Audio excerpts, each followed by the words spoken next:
Okay, another Barvember question.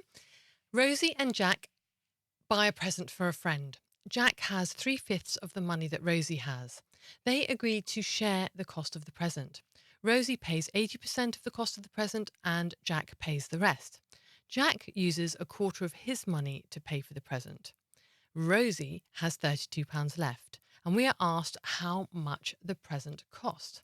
Now, if I remember rightly, I think I do this slightly differently to the way that White Rose Maths draw the answer. But as I say, you always have to draw what makes sense to you. My way is I'm not saying that my way is better. It's just the way that makes sense to me. Okay, so we've got Jack and we have got Rosie. So I'm going to obviously draw a bar for each. So we've got Rosie and we have got Jack. And what are we told? Jack has 3/4 of the money that Rosie has. Sorry, Jack has 3/5 of the money that Rosie has. So I'm going to give Jack 3 parts. Okay. And I'm going to give Rosie 5 parts. Okay. That's what that means. All right. That's how I can capture that bit of information.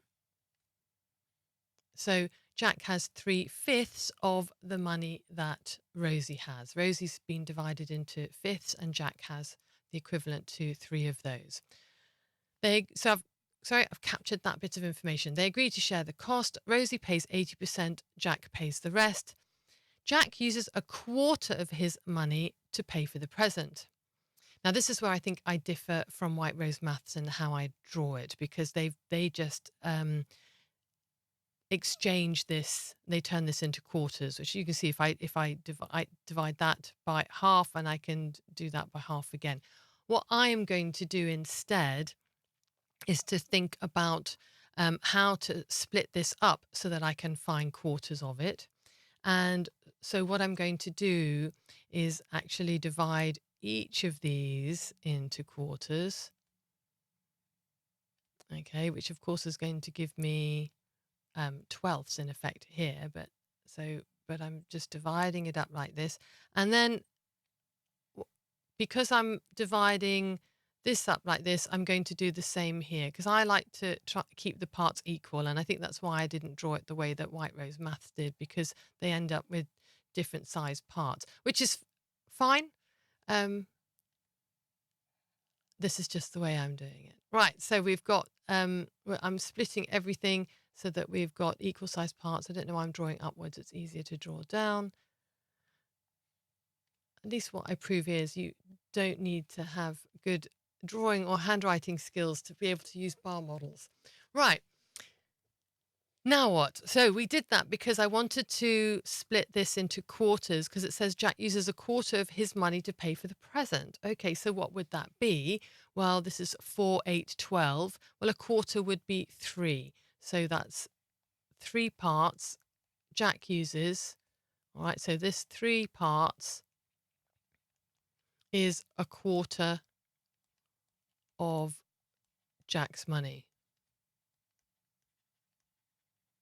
Okay, so I have captured that.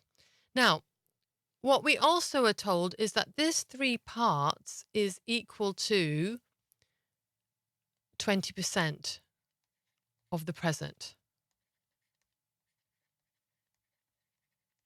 Okay, so we know that this is 20% and we know that Rosie pays 80%.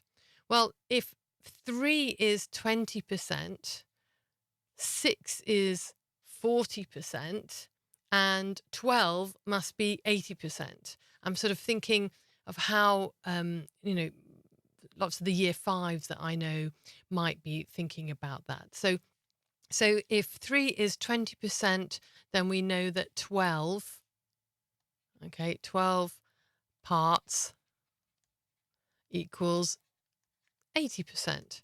And that's what I'm going to fill in here. So we've got 4, we've got 8, we've got 12. Okay, so I'm going to just do it like that. There we go. So this is the 80% of the present that Rosie pays. So what are we told? Well, we're told that Rosie has £32 left. So, and this is the bit that Rosie has left. This is, and we now have a value for that. And how many parts is that? Well, that's 8 parts. So 8 parts. So we want to know 32. We want to divide that by 8 and we get 4. So each of these parts has a value of 4. Okay, so that's each part. Right. Can we solve this now? Let's have a look. Well, this was 80%. What are we asked? We are asked to find how much the present cost. Well, we know what 80% is. In fact, we know the 20%. So this was 12. This is then 13, 14, 15. So 100% equals 15 parts. So we want 15 times 4. And that gives us the grand total of £60. And that is our final answer, £60.